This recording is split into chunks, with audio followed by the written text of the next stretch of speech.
Ma'am साहब, आप थक गई लगती हो। मैं आज रात को देर तक जगकर घर की देखभाल कर लूंगा, आप सो जाइए।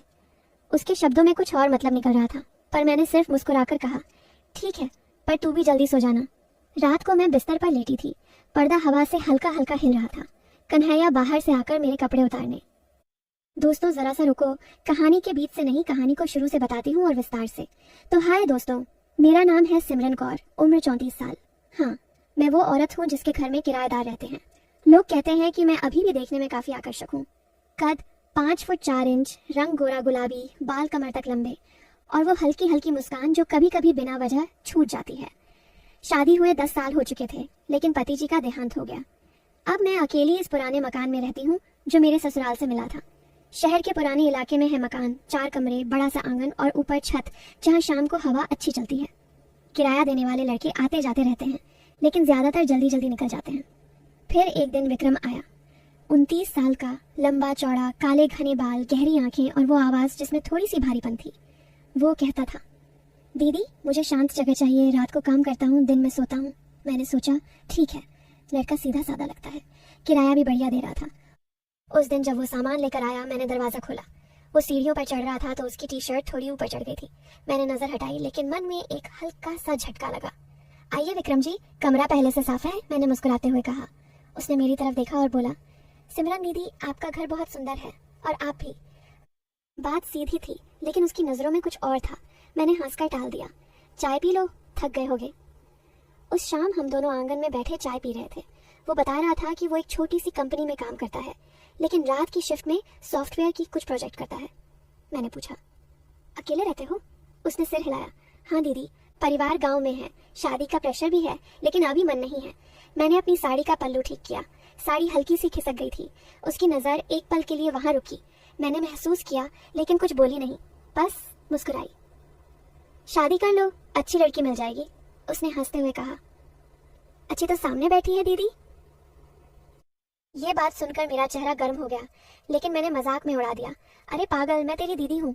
रात को मैं अपने कमरे में लेटी सोच रही थी। विक्रम का वो वाक्य बार बार याद आ रहा था। शरीर में एक अजीब सी गर्माहट महसूस हो रही थी। मैंने खुद को समझाया, सिमरन ये सब सोचना ठीक नहीं, लेकिन नींद नहीं आ रही थी। अगले कुछ दिन विक्रम सुबह देर से उठता। मैं नाश्ता बनाकर रख देती। एक दिन मैंने देखा कि वो किचन में खड़ा है और मेरी उस पुरानी प्रेशर कुकर को देख रहा है जो बार बार सीटी बजाकर परेशान करती थी। दीदी ये कुकर खराब है, मैं ठीक कर दूं? मैंने हाँ कहा। वो कुकर के पास बैठ गया। मैं पास खड़ी थी, उसे टूल्स दे रही थी। उसका कंधा मेरी कमर को छू गया। सॉरी दीदी, उसने कहा, लेकिन हटने की बजाय थोड़ा और पास आ गया। मैंने महसूस किया कि उसकी सांसें मेरी गर्दन पर पड़ रही हैं। ठीक है विक्रम, सावधानी से। मेरी आवाज़ थोड़ी कांप गई। कुकर ठीक हो गया, लेकिन उस दिन से बीच बीच में छोटी छोटी बातें होने लगी। जैसे वो कहता, दीदी आपकी हंसी सुनकर रात का थकान उतर जाता है, या आप जब साड़ी पहनती हो ना तो पूरा घर महक जाता है। मैं जवाब देती, बकवास मत करो विक्रम, लेकिन अंदर से एक अजीब सा रोमांच होता। एक खास शाम को मैं छत पर कपड़े सुखा रही थी। विक्रम ऊपर आया। दीदी मदद करूं? मैंने हाँ कहा। हम दोनों कपड़े टांग रहे थे। हवा तेज चल रही थी। मेरी साड़ी का पल्लू उड़कर उसके चेहरे पर लग गया। वो उसे पकड़ने के लिए आगे बढ़ा। हमारे हाथ छू गए। एक पल के लिए हम दोनों रुक गए। उसकी आंखों में वो भूख साफ दिख रही थी। मैंने धीरे से कहा, विक्रम ये ठीक नहीं। उसने सिर झुकाया। माफ करना दीदी, आप इतनी खूबसूरत हो कि कंट्रोल नहीं होता। मैंने विषय बदल दी। चलो आज मैं तुम्हें अपनी पुरानी डायरी दिखाती हूँ। हम छत पर ही बैठ गए। मैंने अपनी जवानी की डायरी निकाली जिसमें मैंने अपने सपने लिखे थे, शादी से पहले का समय। विक्रम ध्यान से सुन रहा था। दीदी आपने कभी फिर से शादी करने के बारे में सोचा? मैंने हंसकर कहा, अब कौन मुझे लेगा, उम्र हो गई। उसने मेरी तरफ देखा। जो लेना चाहे वो भाग्यशाली होगा। उस रात हम देर तक बातें करते रहे। वो अपनी गांव की कहानियां सुनाता, मैं अपनी। बीच बीच में उसकी नज़र मेरे होठों पर, गर्दन पर और खुली हुई आस्तीन से दिखते कंधे पर जाती। मैं जानती थी कि वो क्या सोच रहा है, लेकिन मैंने कभी हौसला नहीं दिया। बस बातें। धीरे धीरे बढ़ती निकटता दिन बीतते गए। विक्रम अब मेरे साथ किचन में बैठकर चाय पीता। कभी कभी मैं उसके लिए खाना बनाती तो वो पीछे खड़ा होकर देखता। दीदी आपके हाथों का स्वाद अनोखा है। मैं हंसती, बस खाने का स्वाद बता, मतलब मत निकाल। एक दिन वो ऑफिस से परेशान होकर आया। दीदी प्रोजेक्ट में बहुत प्रेशर है। मैंने उसे दूध वाला हलवा बनाकर दिया। वो खाते खाते बोला, अगर आप हर रोज ऐसे खिला दें तो मैं यहीं रह जाऊंगा। मैंने मजाक किया, रह तो रहे हो ही, अब और क्या। उसकी आंखें चमक उठी, लेकिन मैंने तुरंत बात घुमा दी। लो, आज मैं तुम्हें अपना गार्डन दिखाती हूँ। घर के पीछे छोटा सा गार्डन था जहाँ मैं फूल लगाती थी।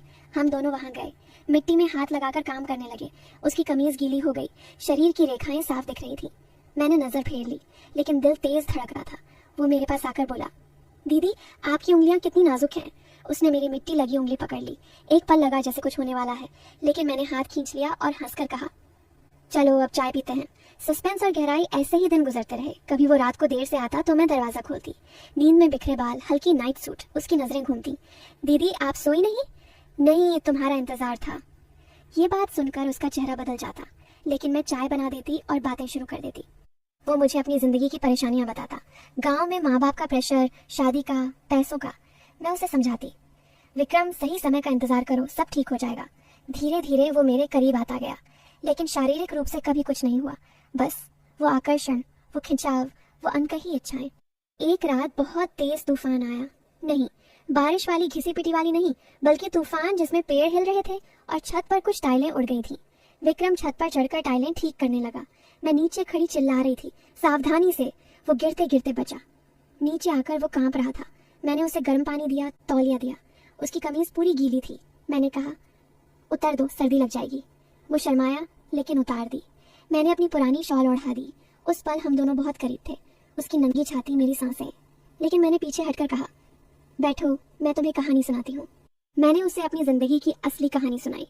कैसे पति के जाने के बाद मैंने खुद को संभाला, कैसे किराए से घर चलाती हूँ, कैसे अकेलापन सहती हूँ।